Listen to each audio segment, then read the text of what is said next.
Hello, welcome to Todd Miller TV. Joined here today with Oana. So thanks for being on the show. You're welcome. On the blog. You probably noticed we're in different digs. We have a new office, so you're out a different window, not where we normally do our videos from. We're in the conference room of our new office. We're going to talk today about how you know if your list price is right or if there's something wrong with your house. So here's the scenario, Oana. You go to a house and you come up with a list price. That's the price that goes to the MLS. It may be the price you picked. It might be the price the seller picked. It's usually the price the seller picked, right? Mm-hmm. How do you know if that price ultimately is, or the list price is wrong or too high? How do you know? Well, we know the list price is too high when we don't get any showings. Okay. Okay. So you've been on, when you say no showings, how many showings over how much time? Like, you know, look, if a couple of weeks go by and you maybe have only a couple showings, that's a problem, because in the first couple of weeks you should have a good number of showings. That's going to be the highest number of showings per number of days that your house will experience, okay, because it just came on the market. So it's the newest and greatest thing, so people want to see it. So really quick, why is it that people believe that it takes weeks to market the house on Zillow and Trulia before enough people will see it? Mm-hmm. It's actually the opposite. So it's not a curve like this. It's like pretty off the bat you're going to get showings or right, not, right? Right. Okay. Right. So what happens is when a house first comes on the market, everybody who's been looking gets an automatic email saying, "Hey, this house just came on the market." So everybody kind of floods to that new house. So that's why you see kind of this great disparity. You see these homes that sell in less than 2 weeks, and you see these homes that sell in 90 days, and there's really very little in between. And the reason for that is that the homes that sell in the first 2 weeks came out of the gate priced properly. The homes that sell in 90 days had to go through a few price reductions before they nailed the price, and now they've got an accepted offer as well. Okay. Now let's say a couple weeks has gone by, you've had, a couple showings, and then so you decide to do a reduction on the price. Okay. And you reduce the price to, let's say we do a big price reduction to where it should be, right? The sellers just wanted to try out what they felt it was worth, right? Right. So they go back to what it's probably worth, and all of a sudden, in 2 weeks, you get like 30 showings. Right. I'll just pick a big number. But no one writes an offer. Mm-hmm. What then? Like, what's the problem? Okay, so now we're priced right for the market, price per square foot, for the neighborhood, for that area. Now we've got the price right.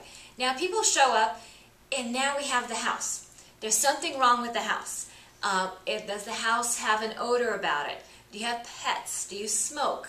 Do you cook foods whose odor lingers? I mean, there's something going on with the house. Or do you have maybe, I like to call them custom colors. That purple bedroom is fabulous for your daughter, but maybe is not the ideal color for buyers. What's going on? There's something about the house that buyers are rejecting. So in the first scenario, the buyers rejected the house strictly based on price. Yep. Now the buyers are saying, look, you're priced right, but the house itself, it needs work, it needs repair, it needs something other than what you're offering. A lot of people, when they buy the house, they want to walk in, turnkey. They don't want to have to, and they can't get through the paint colors, the carpet, right, that every room has a different type of flooring, or that it's dirty or cluttered. Sometimes they just can't get through that and say, look, all this stuff's going to be gone. We can paint it before we move in. And I've seen people walk into the perfect house. It was exactly what they wanted. And somebody will say, I don't like the paint colors. The house is dirty. Well, you'll paint it before you move in. Right. And they say, let's keep looking. Okay, so now they'll take a house that they don't like as much, but the paint is the way they want it. When you can get a house painted for a couple grand. Right, which is really interesting. The fact that they don't like the paint color or that the house is dirty, those things don't necessarily come with the house anyway. The dirt is going to leave with the people, and the paint color, well, you're going to paint the house anyway. But buyers have a hard time looking past that when they have a whole lot of choices. Okay, really quick, a lot of people want their house overpriced, because I hear this all the time. We just want to see if some person from California, who's less price sensitive, because homes are so expensive there, will just accidentally overpay for my house. So can we just try out this really high price, and by the time you get to the right price, it's been 2 months. Is that bad?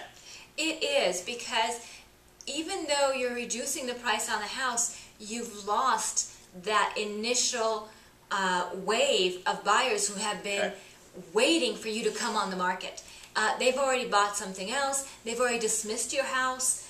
They're not even necessarily going to notice that you've had a price reduction. They already have dismissed your house, so they're not going back. So a lot of agents, just so they all know, they set their people up for searches when they come on the market, but not necessarily when they've had a price change. That's right. So they'll find out when it first comes on the market, and let's say that you're an agent or you're a consumer, and your agent has set up a search for you for houses from 250 to 300, and the perfect house for you comes on the market at 310, even though it's only worth 280-ish. But so you don't get an email, and if your agent's not looking for it or doing searches every day, which they're probably not, right? They're waiting for you to get an email and say, hey, I just got this one, let's look at it, right? So it comes on the market, it's the perfect house, it's overpriced, so you don't get it, and then after a few price reductions, it's in your range, but you don't get an email. You don't even know about it unless you go find it on Zillow or Trulia, or your agent searches the MLS and finds it, and you miss out on it, and it's the perfect house. And then later on you realize, hey, how's this house under contract? It came on the market, and I would have bought it. You just don't know because the initial price was wrong. Yes. It's very important, and people just can't.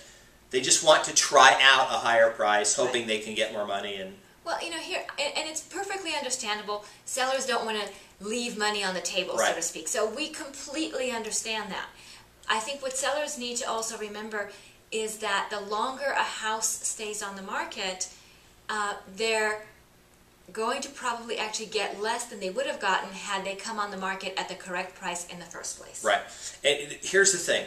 The market is very efficient. Yes. And if the home is underpriced, you'll just get multiple offers and it'll get bid up. It's very difficult to play that game of I'll overprice it and I want negotiating room, right? Because maybe you believe your agent's not a good negotiator, so they're just going to automatically, the buyers always want it for less than list price. Not true. Sold tons of houses, 2,400 between us, right? Yes. And a lot of them sell for way over the list price because, so that's just nuts. That everyone will, no one's going to pay list price. It's just that's not the truth. Okay, so here's the takeaways. If it's overpriced, that's bad. And if you're not getting showings, it's overpriced. And if you're getting a lot of showings but no offers, the house is either functionally obsolescent, right? It's like a weird when you come in, there's like a really narrow hallway, and then there's this little room, and what's this room doing? Bedrooms and one bath, okay? We see that kind of functional obsolescence where, maybe when the house was built, originally it was a long time ago, and that was acceptable, but now it's everyone not. to share a bath, they don't, not today. Right. Or the kitchen is the wrong size. Maybe that they've done changes to the floor plan, and that just doesn't flow well with what people expect today. Because remember, our tastes change over time. Yeah. So just because that was a super popular floor plan 30 years ago doesn't mean it's still a popular floor plan today. Yeah, I agree. All right. Well, thank you very much. You're welcome. That is, so if people want to call you directly and say, because you've done more listings than me, like a lot more, and regular listings, we're actual people. If they want to call you to ask questions about, hey, I just have some questions about listing my home, just general questions, how do they get in touch with you? They can email me or they can call me. My email address is oana@nvrs.com, and my cell phone is 702-285-4207. All right. Well, thank you very much. You're welcome. That is my update for today, and hope to see you on another video.